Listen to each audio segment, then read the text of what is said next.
Ladies and gentlemen of the crypto space, we're live at 11:28 a.m. on a Tuesday, December 29th. The end of the year approaches, and it's happening. Something's happening. What's happening? That's the point of us being here, to understand what's happening and why it's happening, because the data, ladies and gentlemen, tells the story.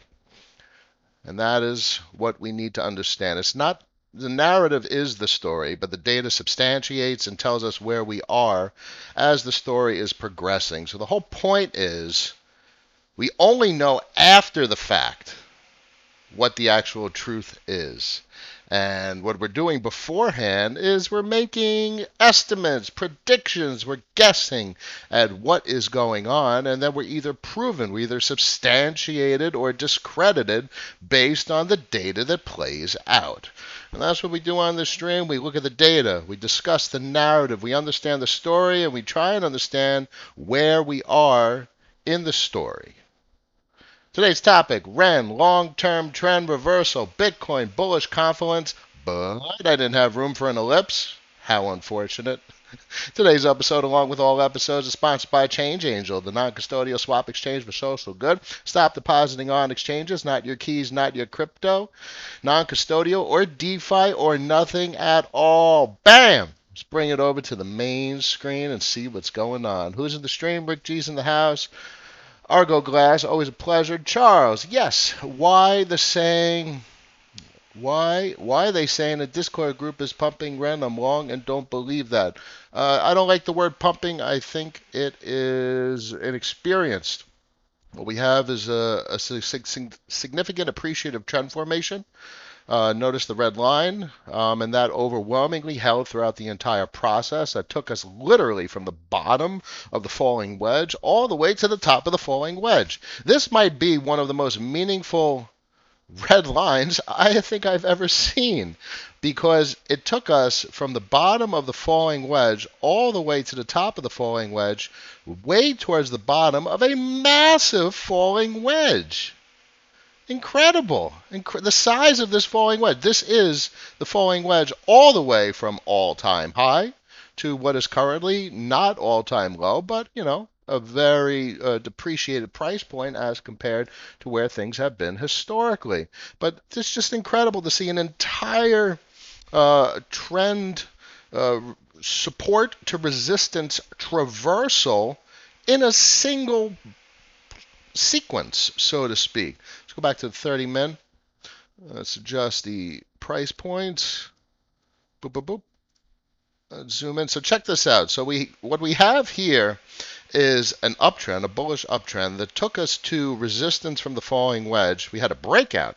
So now we're not really tied to the red line. We're now more so creating a new trend formation. We've clearly broken out from the historical falling wedge pattern, and what's fascinating is we've seen a significant sell-off. So there's much confluence here suggesting continued price appreciation. And that's the whole point. That's what we do on this stream. We don't talk in certainties. We talk in what is more likely or less likely to occur.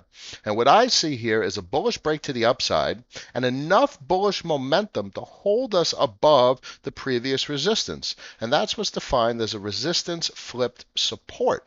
And look at the amount of volume. The amount of volume that was sold is more or less the amount of volume that triggered these very large appreciative candles.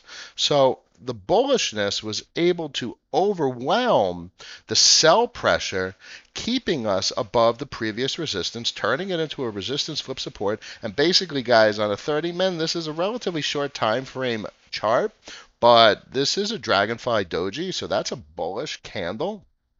A bullish candle coming after a bullish trend break, a bullish large trend break. This is a massive trend formation, this falling wedge, and all confluence right now points to continued price appreciation.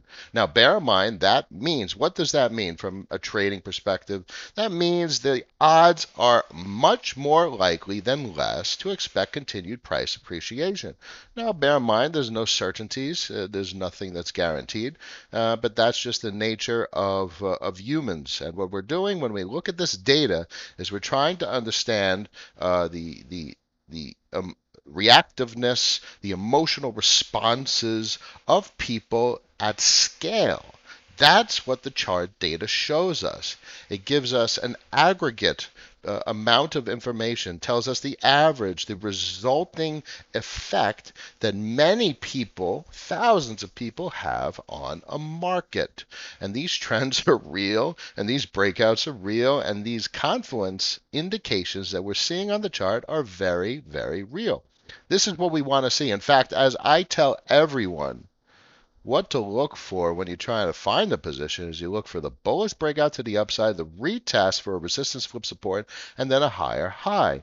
So this is a perfect price for an entry because now you really have confirmation, yet another piece of bullish confluence suggesting the likelihood, the more likelihood than less, to expect continued price appreciation, a higher high coming off a bullish break, a retest, a resistance flip support, and then yet another higher high. Absolutely fascinating to see. Who's in the stream? What am I missing? Crypto Monk. Everyone is focusing on XRP issues with the Gov. Yeah, Tether's a big deal. But we don't, we could speculate that that could destroy the market.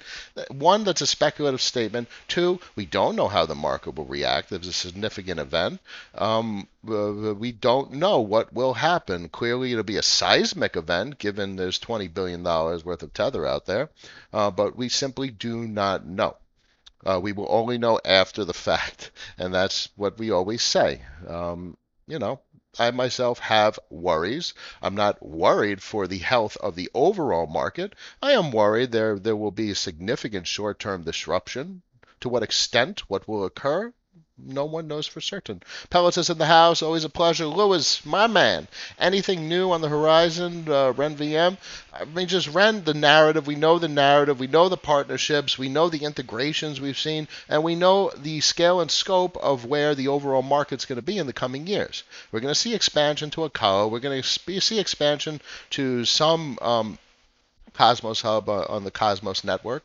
So we're going to see expansion to other blockchains, and since Akala and Cosmos, whatever Cosmos Hub chain is chosen or decides to consume Ren, those are not going to be the only place they're used, because the way Polkadot and Cosmos work is they're a network of blockchains, and they're completely designed holistically for interoperability. So you don't need Ren to go from one substrate blockchain to another. So Polkadot isn't Polkadot. It's not like you're using Ren on Polkadot. Polkadot is a network of substrate blockchains that are basically designed to aggregate consensus and facilitate cross-blockchain interoperability within the Polkadot network. And that's the same thing on Cosmos, more or less. So you don't need Ren to go from substrate blockchain to substrate blockchain or Cosmos Hub to Cosmos Hub. They're able to do that interoperability within the network of blockchains itself. So once you get once RenVM is consumed by one of the substrate blockchains or one of the Cosmos hubs, it's basically going to spread throughout the entirety of the network.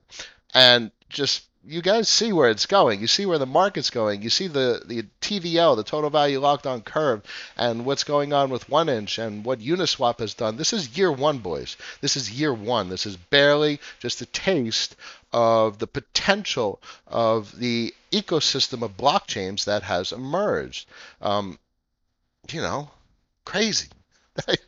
Sometimes you're at a loss for words for how crazy it is, but because what we're seeing is the emergence of a network of blockchains with totally seamless, hopefully inevitably transparent interoperability that has the functionality and features of the legacy financial system with regard to money markets, derivatives, synthetics, and debt positions and rehypothecation. So revenue streams without having to liquidate collateral or liquidate your principal, rather. Oh, it's incredible. Crypto Monk says, not fudding, just keep my eye on it. Thanks for all you do. My man, always a pleasure. Crypto Chicks in the house. Yes. Kel, my man. who pushed Bitcoin from 12 to 20K and who pushed it from 20 to 28K? Normal people, institutions? How about 30 to 40K? Who will push that one? Well, no one, you can't say for certain who's pushing. What the data shows is, as I said for Ren, is an aggregate of prevailing market sentiment, which is basically the consensus of the masses. More people are buying than selling, which triggers more people to buy than sell. So it's a recursive, self-fulfilling prophecy in many regards, and that is exactly why I say this. Where's that Twitter post I did? Where no? Well, let's do that one. But where is it? I just did it. Uh, asset here. At basic. I don't know where it is, but assets appreciate until they stop, and then they reverse. So trends occur for a reason. These lines on a chart work for a reason. It's human psychology, boys and girls. People buy because people buy. And that's basically why the stock market's doing what it's doing. It's an absolute frenzy. And that's what we see all over the place. And this is just time tested over the history of the investment process. Is the Bitcoin chart we'll talk about in a second. What I miss in the stream. Morning, heirlooms in the house. Always a pleasure. Pellets and a 15K portfolio scenario. Is it worth to take 1K DAI through Maker CDP and put DAI into Curve? Yeah, I was talking with a friend last night about, setting up somewhat of a one-on-one, that'd be type of a paid type of relationship where I could provide private advice. I don't want to get into the realm of like financial advice. I don't know what kind of legislation or regulation or licensing is required for that, but I should be able to provide meaningful one-on-one advice that doesn't fall into a regulated type of category. I was thinking about that. So what I know is that, and what I can say on the stream is that, not personal to you, my friend, that we've talked about compound a lot, and that allows you to leverage your principal. You're able to leverage, I would argue, Bitcoin and Ethereum are the most important things to leverage, but you don't want to take too much risk. It's all about risk analysis. You never go all in, never spread too thin. So you could take some of your portfolio, your Bitcoin or Ethereum, you lock it on oasis.app, and you're able to create a debt position. And with that debt position, you're able to generate yield. So the whole point of the process is you're generating yield from a historically dormant asset. So you take Bitcoin, you run it through RenVM, you crank out some WBTC, you lock it in the Oasis vault, you mint some DAI, you throw it on Curve, and bam, you're generating 25% interest. Take that, Chase. What do you have to say, HSBC? I want that 3% from that mortgage that you're selling someone with my money. You ain't giving me 3%, you give me 0.001%. What a joke. What a joke.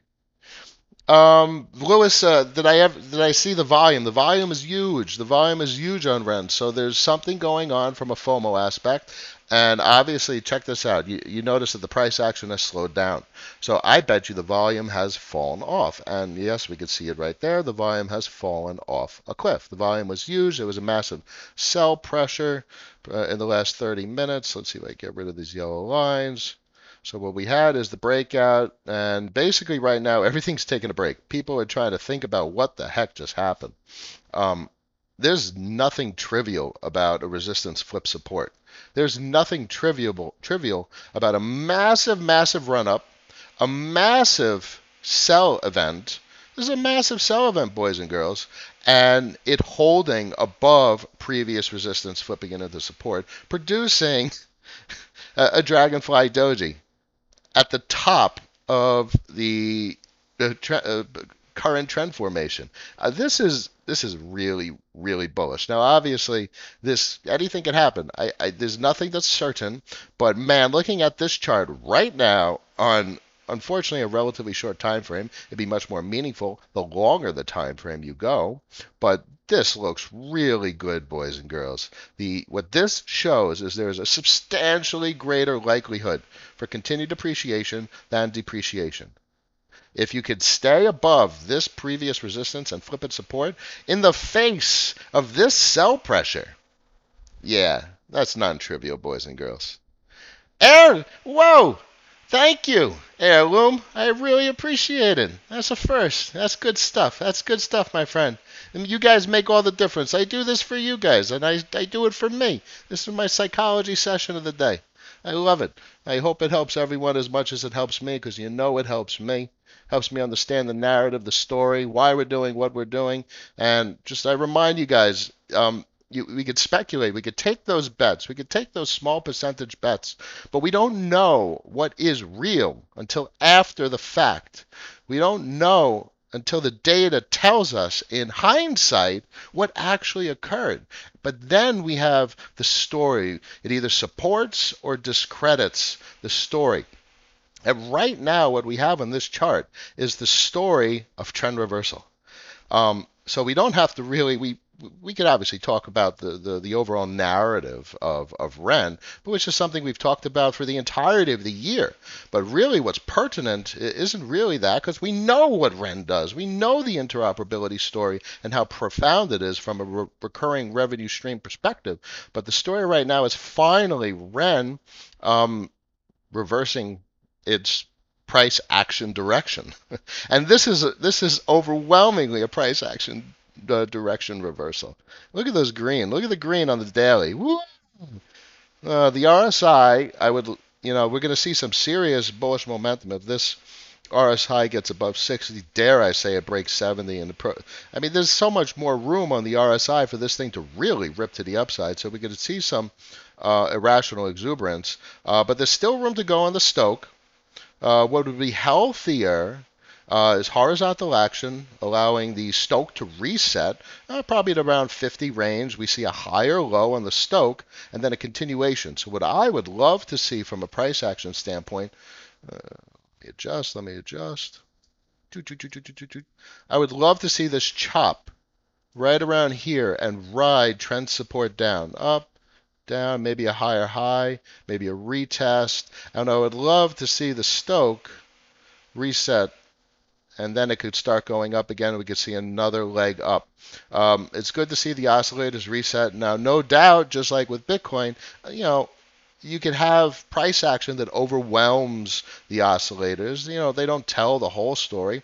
All they are is the confluence either supporting or discrediting your theory about the future price action of the market. We're all speculating here.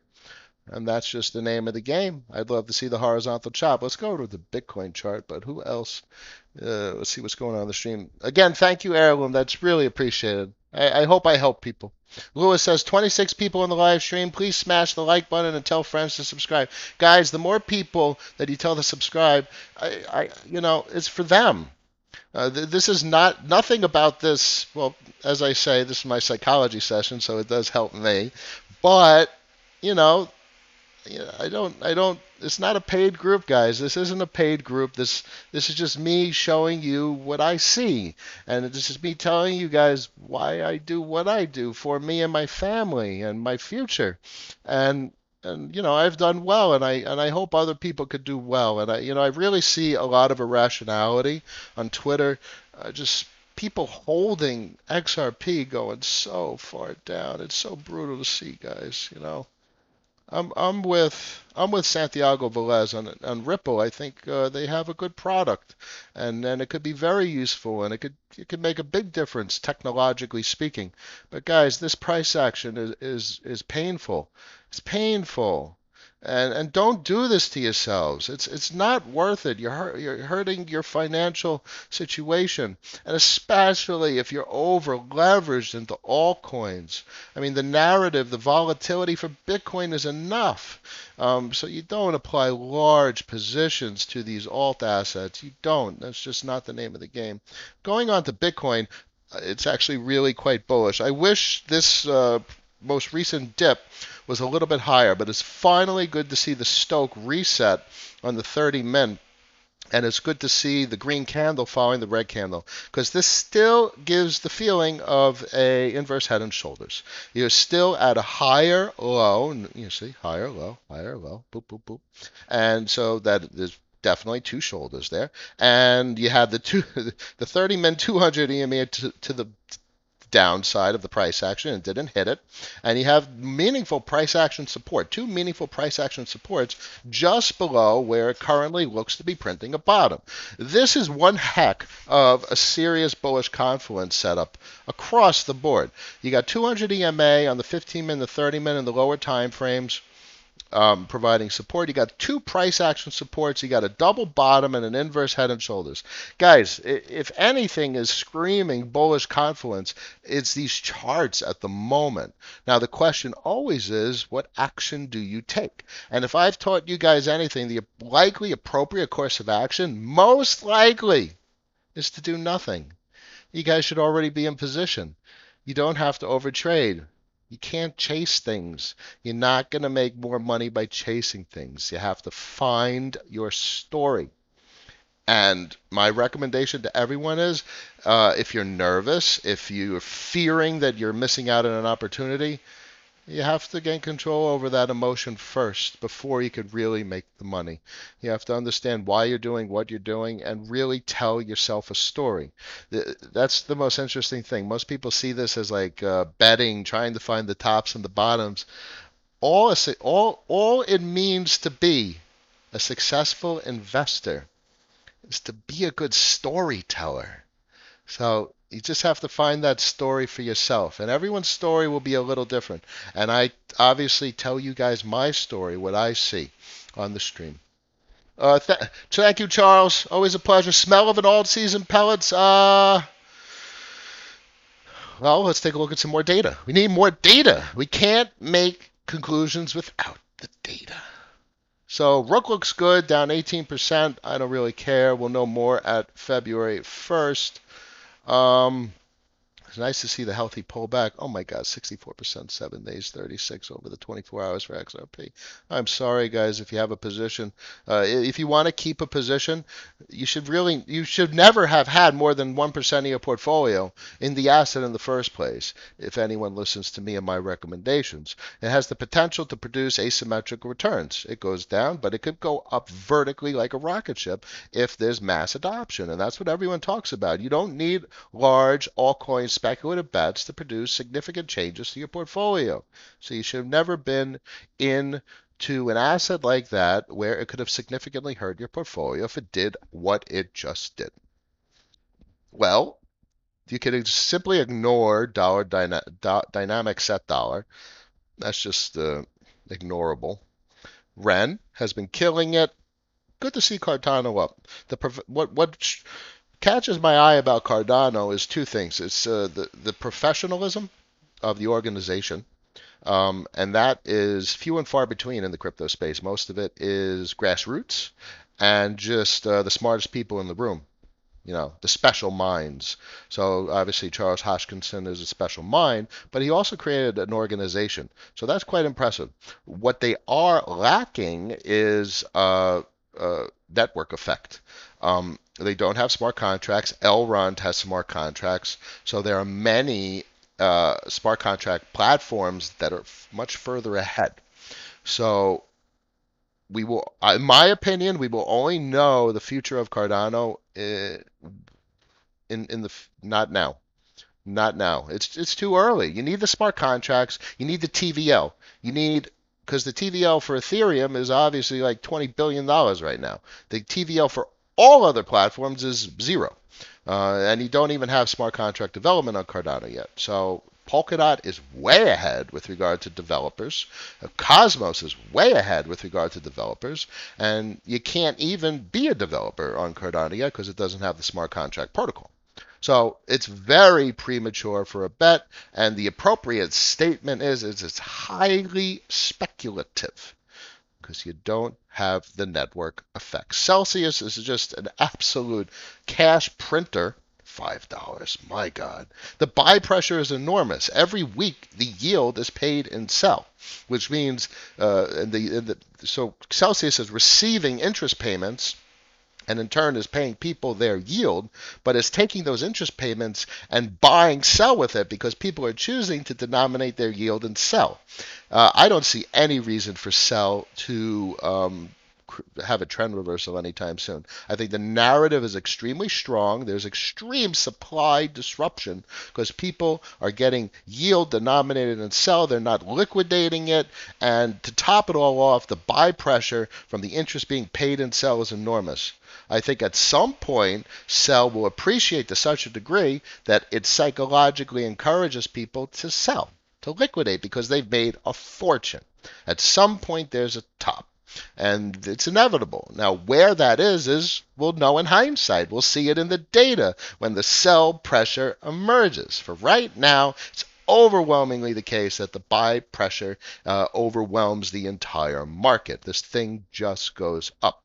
Good to see Polkadot appreciating. Absolutely. It is a profound platform that's going to be meaningful in the entire ecosystem along with Cosmos. Quant, big deal. It's a big deal. It's one heck of a project. Not that I have a position, but I appreciate it for what they're trying to do. And the people that speak highly of it, I appreciate them. Loopring, big deal, big deal. Waves, likely a big deal. I don't have a position, but no reason it's not a big deal. Good to see appreciation there. VeChain deserves appreciation. Come on, DigiByte, get on the list, baby. We need a little Digi action up on the top list. Reserve rights, not holding up so much, but that's another special token. Anything else that catches my eye? Looking, Elron. See, this is why you can have a great network. The network effect for Elron is more than Cardano at the moment, in my opinion. The potential for appreciation is more than Cardano at the moment. It has smart contracts. Developers could probably start developing. It could start to get TVL. There is a bridge for eGold to the Ethereum network, yet it is depreciating. So this is why, for a speculative bet that you don't know what's going to play out, you can't apply a large portion of your portfolio. You only need a small portion because an asset that is worth $361 million for an asset class like crypto, that this thing could easily go 10x in the next couple of years, you don't need large money applied to make big effects on your portfolio. Synthetics might be one of the most important assets in the entire crypto space. Cosmos is on the list. Anyway, what am I missing in the stream? So many folks talking. What I miss? Sad for XRP. That's right, crypto check. Oh man, I know. Does an alt season have to be canceled if Bitcoin continues up to 35K? No, they're mutually exclusive. Folks like to think that they're tied together, but they're not. An asset's going to appreciate, and it could do it whenever it wants to do it. It depends on the prevailing social narrative, market trends, price action trends, so on and so forth. And it isn't, Heirloom says it isn't okay to change the story. If I sell loss of XRP, I did and bought Bitcoin, made profit in dollar. Mission accomplished. It's okay to change the story, but as long as the story is coherent and it makes sense, and it's okay to take losses. And the most important thing anyone could ever learn is that mistakes are okay, and we have to learn, grow, and you take losses. I've had massive losses in my investing career based on, and it's why I have the experience I have. Can you check on synthetics? Sure, guys. SNX, BTC. Last I checked, Synthetics was keeping up with Bitcoin to some degree, but it looks like it's depreciating a bit. It's still not down compared to its recent lows, so that's good to see. It's still up. It's trending horizontal. I don't see any meaningful trend formations. It's kind of just chopping horizontally at the moment. The appropriate thing is that Synthetics is a yield-bearing asset producing about 30% annually. And that is nothing to sneeze at. I would argue that synthetics is something to accumulate. You're not accumulating 30% of your portfolio in synthetics. You get a little bit here and there. You're talking about 1% of your portfolio, 2% if you're feeling super duper bullish about an asset. But, an asset that could potentially become a central component of financial infrastructure in the next 5 to 10 years, this thing could go 100x, 1000x on its money in 5 to 10 years. The whole crypto space could go to 10, 20, 100 trillion dollars. Who knows how much money is out there? We don't even know how much money is out there with the euro dollar system. How many quadrillions of dollars? My goodness. What am I missing? Sal has been crushing it. Crypto chick, that's right. Pellets. If you had a choice between Cosmos and Polkadot, I'll tell you what I am. I have my position is skewed towards Cosmos, but that's just because Cosmos was yield bearing earlier than Polkadot. So Polkadot only really got their network up and running later in the year. If it was more if it was earlier, I probably would have a very even split of the assets. That's it. Just worked out the way it is, and I'm not inclined to liquidate the position because there's a 21-day lockup period for when you undelegate Atom. You have 21 days, you won't be able to liquidate any assets. Not walking away from the XRP project, but they broke my trust and financially support it. Yeah, so that's the best way to say it. There's nothing you don't have to walk away from it. I think XRP has meaningful technology, and the best narrative I could provide is what Santiago Velez talks about and how he talks about projects and not being tribal and being technologically agnostic. It has the potential to be very meaningful technology. But from a price action standpoint, it's overwhelmingly an uninvestable asset. It is destructive to your portfolio. It is dangerous and massively risky. Doesn't mean you can't apply 1% of your portfolio and take a massive risk. The upside has actually gone astronomical. The upside is massive. If there's positive SEC news, the upside is going to be beyond the moon. But the downside is that's where things are heading. The trend continues until it stops and reverses. The trend will continue. It will keep going down. Brandon, my man, always a pleasure. Ren, baby, woo woo. Nothing like Ren. It's a special asset. Uh, Waiting for a strong pullback, then loading up. Yeah, yeah. It's a good statement. I'm so lucky to be on sell. Yeah, yeah. Oh, BRL. Good for you. Good for you. Good for you. I don't see it enough that people outside of the continental United States, where their livelihoods denominated in a foreign fiat, are taking advantage of the crypto space. Sell will change lives. Stable coins will change your life. If you're getting an income in a foreign fiat that's highly inflationary, literally just converting it at whatever expense to a stable coin pegged to the US dollar, you're relatively appreciating. Do you realize how scary that is? If a fiat in another country is inflating and depreciating significantly relative to the dollar, if you merely convert your value to the dollar, you're appreciating in value because the other fiat is depreciating. That means the dollar stablecoin is relatively appreciating. That's just crazy. So I'm happy to hear you say that. It makes me happy. What do you think of Bond Oracle API 3? Bonded or I don't know. I'm sorry. I don't know crypto chick. Do you think Tomo is a good buy? Not. It's not on my radar. I briefly have heard of it. I don't know enough about it. Can you touch on the use case for Uni? Uni uh, needs a profit sharing. So 1inch has profit sharing. Curve has profit sharing. Uniswap needs profit sharing before I have any interest in it. It's nice to participate in the DAO, but unless you're getting a revenue stream, I'm not interested in participating. Ren is so holding its own market today. Let's take a peek real quick as we wrap up the stream. My goodness, look at it above support. That's so good to see. Above the green line. It could break down, and then we have another support down here. We have a bunch of price action support on all these dips. You know, you could get a little horizontal line action going on. You got price action support. You got price action. Oh, nope. Got price action support. You got price action support. You got price action support all over the place. So this thing could pull back, but that's the story. The chart tells you the story. If this thing does not pull back, it is extremely, extremely bullish. If it does pull back, the question becomes how far does it pull back? And the question then becomes is if it pulls back, does that change the bullishness of the overall recent price action? Um, do you have a price target for Atom and Cosmos? Higher.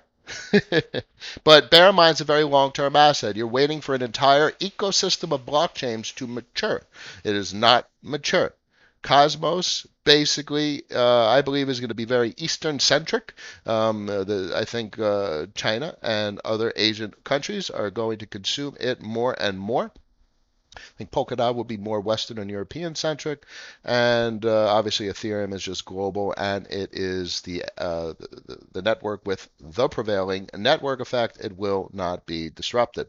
Heirloom says, I've been learning so much to do it yourself and about international influences connected to my world. Robert Kiyosaki, mind my own business. That's right. The only way you're going to grow and make the best decisions possible is to start creating your own stories and to learn and listen to people like Robert Kiyosaki, Raoul Pal, storytellers like George Gammon. I know Lynn Alden gets very technical, but she's a good storyteller as well. But probably one of the more meaningful persons to listen to understand the macro financial landscape is George Gammon. Stephen Van Meter gets very technical, but what's fascinating is if there's ever a market instability, if there's ever going to be like an equities market collapse, you're going to want to watch him because he's going to be the sportscaster. Go! That's going to be Stephen Van Meter. That's what he does. He understands what's going on and why it's going on like I've never seen anyone else. Fascinating, my friend. Hey, Noah, thoughts on 1inch? 1inch is bleeding out. 1inch is not an asset to hold, unfortunately. 1inch, it is horribly depreciating. Now, the only thing I could say about the asset is there is no bottom in sight. This will keep going down. There is absolutely no indication that this will go up anytime soon, my friend. Be careful. Protect your gains.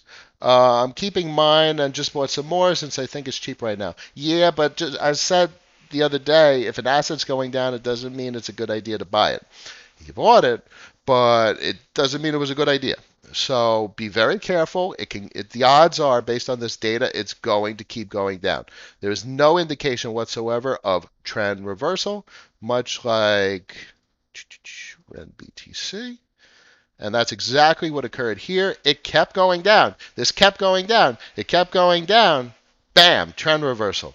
So an asset will stay on trend until it stops and reverses. And when it reverses, you look for confirmation in the form of data Confluence suggesting that the bullishness will continue. And that's what we've seen here with a trend formation where dips were on trend, the bullishness continued, and we had a massive long-term trend breakout. And right now we are retesting again with a meaningful wick to the downside, and we'll only know in a little bit the story that this current wick tells us.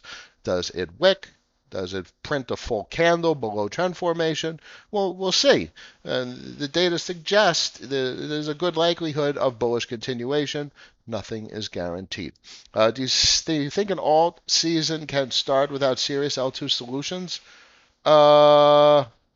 Yes. I'll tell you why. The market is not driven by the little retail. This market is driven by basically crypto middle class and upper class retail, where these people are throwing around $10,000 transactions. If you're throwing around $10,000 transactions, you don't give a shit about a $50 transaction fee, especially if you're going to potentially make large money or you're operating in DeFi and you're not interacting with centralized exchanges. Unfortunately, I mean, look at the gas prices, 158, massive gas prices right now. What's happening is the little people are being priced out, but there is a massive, massive population of people in crypto that have very large amounts of capital. It's not the ultra wealthy, but it's people that are throwing around tens of thousands, if not hundreds of thousands of dollars, which are not priced out of $50 to $100 L1 Ethereum transactions. Crypto chick Michael Saylor, man, he's going to come off in the next couple years as like something like a martyr or something. Absolutely incredible. David Miller, WCrest. Yeah. I think they have big potential. I have a very small position. I think I have 100 of them, but they've been burning assets, which creates a deflationary pressure, and they're trying to work with the DeFi community. I think there's something meaningful there. I don't know what that means with regard to the asset, but I have very much a lot of interest in what they're doing from a company perspective, from a legacy financial organization perspective, interacting with the legacy financial system. I really, really like what they're doing. from the company perspective, I think it's very early to try and understand what's going on from their crypto asset, which is like an equity position in many regards as they're presenting it. I don't have a sense of where that's heading. We need more data. It was just launched on Uniswap. We definitely don't have enough data. Heirloom tomorrow, my man, you have a good one. Crypto Chick, you have a good one. Wesley Wipes, ecosystem update tomorrow, coming strong, 12:08 p.m. on a Tuesday, December 29th. Thank you, everyone, for joining me on my daily psychology session. Smack those thumbs up buttons. Tell everyone to subscribe. You all have a wonderful day, and I'll see you tomorrow. Peace.